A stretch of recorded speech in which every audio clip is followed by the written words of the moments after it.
warahmatullahi wabarakatuh. Salam sejahtera untuk kita semua. Saya Ana Wirabodeong dengan NIM 2010122, mahasiswa Universitas Negeri Manado, Fakultas Ilmu Pendidikan dan Psikologi, jurusan Pendidikan Guru Sekolah Dasar. Pada saat ini saya akan menjelaskan materi tentang media pembelajaran 3 dimensi. Dalam hal ini untuk memenuhi tugas mata kuliah media pembelajaran.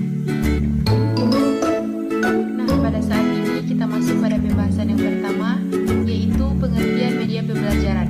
Media pembelajaran mempunyai peran penting dalam proses pembelajaran. Sadiman tahun 2008 halaman 7 menjelaskan media pembelajaran adalah segala sesuatu yang dapat digunakan untuk menyalurkan pesan dari pengirim ke penerima pesan. Dengan kata lain, media pembelajaran digunakan untuk mempermudah proses pembelajaran.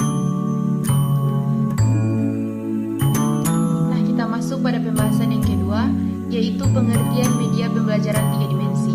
Media 3 dimensi adalah media tanpa proyeksi, yaitu penyajiannya secara visual 3 dimensional, media yang mempunyai ukuran, mempunyai volume atau isi. Media pembelajaran 3 dimensi yaitu media yang tampilannya dapat diamati dari arah pandang mana saja dan mempunyai dimensi panjang, lebar, dan tinggi atau tebal. Media 3 dimensi juga dapat diartikan sekelompok media tanpa proyeksi, yaitu penyajiannya secara visual 3 dimensi. Kelompok media ini dapat terwujud sebagai benda asli baik hidup maupun mati, dan dapat berwujud sebagai tiruan yang mewakili aslinya. Menurut Surjana tahun 2011 halaman 101, media 3 dimensi adalah suatu alat peraga yang mempunyai panjang, lebar, serta tinggi dan dapat diamati dari sudut pandang mana saja. Kita masuk pada pembahasan yang ketiga, yaitu fungsi media. Fungsi media dalam pembelajaran adalah sebagai sarana pendukung dalam penyampaian materi pembelajaran.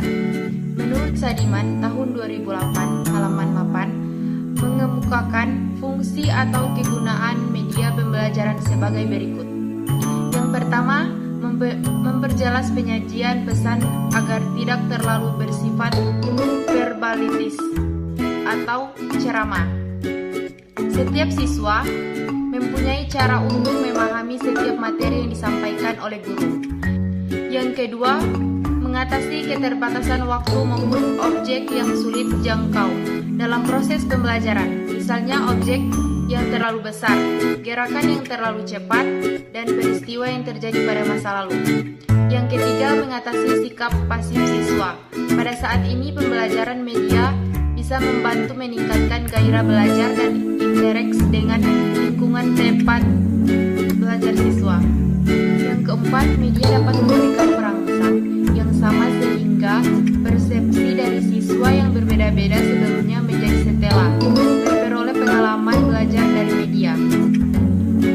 Kita masuk pada pembahasan yang keempat, yaitu karakteristik media pembelajaran 3 dimensi. Karakteristik media dapat dilihat dari kemampuan membangkitkan rangsangan indera penglihatan, pendengaran, perabaan, atau kesesuaiannya dengan tingkat hierarki belajar. Astruton tahun 2014 halaman 17 mengemukakan karakteristik media 3 dimensi adalah sebagai berikut. Yang pertama, penggunaannya praktis dan tidak memerlukan banyak proses. Yang kedua, menyajikan materi secara terpadu dengan kata lain mudah untuk dipahami oleh siswa. Yang ketiga, melibatkan siswa dalam penggunaannya. Yang keempat, penyampaian materi dapat dilakukan secara serentak. Yang kelima, mengatasi ruang, waktu, dan indera. Kita masuk pada pembahasan yang kelima, yaitu jenis media 3 dimensi. Terdapat jenis media 3 dimensi yang dipergunakan secara umum dalam proses pembelajaran menurut Nana dan Rifai tahun 2017 halaman 156. Jenis media 3 dimensi yaitu: yang pertama, model padat. Model padat biasanya memperlihatkan bagian gagasan utamanya adalah dari segi warna, bentuk, dan susunannya. Yang kedua, model penampang atau tutuai. Model ini memperlihatkan bagaimana sebuah objek itu dapat tampak apabila bagian permukaan diangkat. Susunan dari model ini juga akan terlihat Yang ketiga, model susun. Model susunan terdiri dari beberapa bagian objek yang lengkap, atau setidaknya suatu bagian penting dari objek. Kita masuk pada pembahasan yang keenam, yaitu kelebihan dan kelemahan media pembelajaran 3 dimensi. Kelebihan media 3 dimensi menurut Mojono tahun 1992, yang pertama itu memberikan pengalaman secara langsung.